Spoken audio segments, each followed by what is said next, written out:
भगवत गीता अध्याय 17 और आरंभ होता है अर्जुन के प्रश्न से कि जो लोग यज्ञ विधि वगैरह करते हैं शास्त्र विधियों को साइड में रख के, वे सात्विक हैं, राजसिक हैं अथवा तामसिक हैं।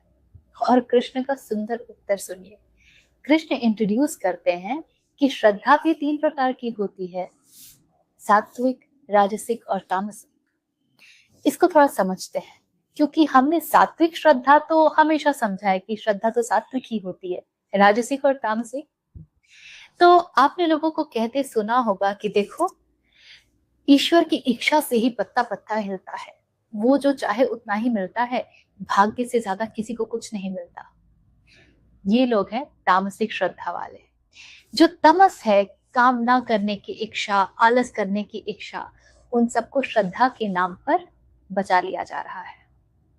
फिर एक प्रकार के लोग होते हैं जो कहते हैं देखो, कर्म तो करना पड़ेगा, भाग्य वगैरह सब ठीक है। भाग्य कुछ होता ही नहीं है, बल्कि कर्म ही सब कुछ होता है। हम कर्म योगी हैं, हम कर्मठ लोग हैं।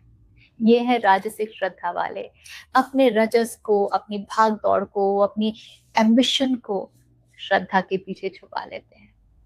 और फिर वो होते हैं जो कहते हैं जो उचित कर्म है वो तो करना ही है, उस कर्म को करने से हम अपने आप को इतना भी नहीं बचाएंगे, हम अपने आप को पूरा लगा देंगे, लेकिन जो फल आएगा वो उसकी इच्छा पर है।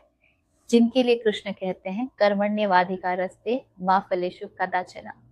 ये है सात्विक श्रद्धा, जो अपना पूरा कर्म पूरी ईमानदारी से करती है, लेकिन उसके बाद कोई हस्तक्षेप नहीं, जो है उसका स्वीकार है और फिर आगे की यात्रा।